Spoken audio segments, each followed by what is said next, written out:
hope that you have experienced some new information and perhaps are better able to contextualize things that are happening in your life. So, we've talked about what trauma is, the small t's and the big t's. We've also talked about what happens when we're in that state of hyperarousal. And we're going to wrap up today with hypoarousal. And hypoarousal is when this is a continuing space that our bodies are in, our neuroceptions, which is our body's ability, it's within the central nervous system, to be able to perceive the threat of pain, right? And it's wired to perceive that threat of pain.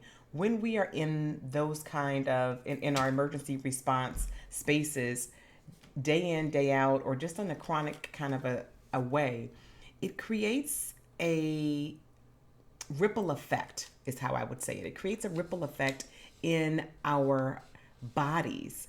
This, my friends, can often show up of being just really tired. So you're having chronic fatigue, adrenal fatigue, just feeling dark and blue, perhaps not really with a full fledged depression um, diagnosis, but just heavy, like really, really heavy, overwhelmed, not feeling like you can really cope, and just like sick and tired of being sick and tired. This may be because your body is running on a loop. Because ultimately, here is something that's super, super fascinating to me is the body wants to finish the fight. That's what trauma resolution is all about. You can think about hearing people say, like when you see a dog and they shake it off and they say, hey, I know you went through that, but shake it off. Literally, your body wants to release that experience. It wants to go all the way through it. And most often we get stuck and we're not able to allow that trauma to be released from a cellular level out of us. So it wants to finish the fight, it wants to have some resolution, and that those stories get stuck in our bodies. And in the absence of doing anything about that, they just kind of stay stuck. And here is what I really want you to understand because it's extremely powerful. Because the story is stuck, we create scenarios in which the story can play out. All right, so what this means is that even though in your mind you're saying, I just want peace, I just want everything to be okay, you know how to create a storm, or you know how to find a storm, or you have a belief system that says the storm always finds me. Because ultimately your body is trying to resolve the story that you're stuck in. So this was completely liberating for me, and then beginning to do the work where I was able to resolve that trauma that was stuck in my body and rewrite my story in a way that was life affirming, in a way that gave me emotional freedom and self mastery. So incredibly powerful.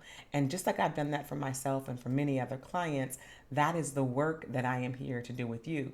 Because regardless of how well read you are, well traveled you are, well trained you are, until we become well healed, we will never get to the place of really being and embodying who we want to be.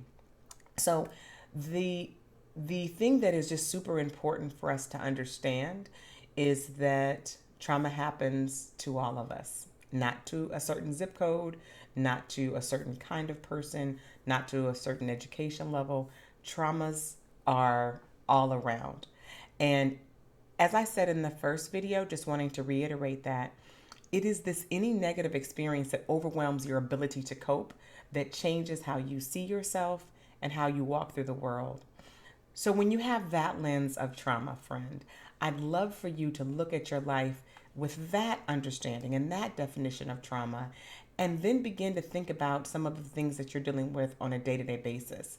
Because maybe your ability to connect deeply and intimately with someone is more than just a personality conflict. Perhaps the extra weight that you are carrying is more than just the fact that you have a sweet tooth. The fact that you just feel really dark and heavy is more than the fact that you have a lot on your plate. Perhaps you have an unresolved trauma story that is stuck in your body at a cellular level and that really is just really wanting to be resolved. So it is a beautiful thing to be able to be in this space of doing this well healed work. Because if you're listening to this, if you're watching this video, what I know about you is that you are a badass. You are a high achiever. You get stuff done. I get that. I have been there. And here is a little something to consider. What we who are really high achieving tend to do is we get to a space of trying to outperform our pain. So, whatever that pain looks like for you, whether you recognize that it's pain from the past or whether it's the pain of the moment, you often feel like you can just kind of do more in order to get to the other side. But success won't heal this, sister. It will not. What will heal it is doing your work.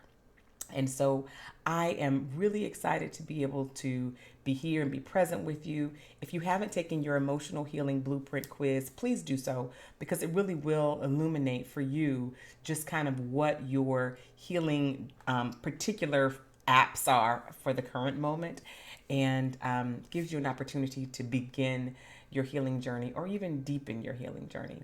I am here for you. I am excited to be in this space with you. And I look forward to serving you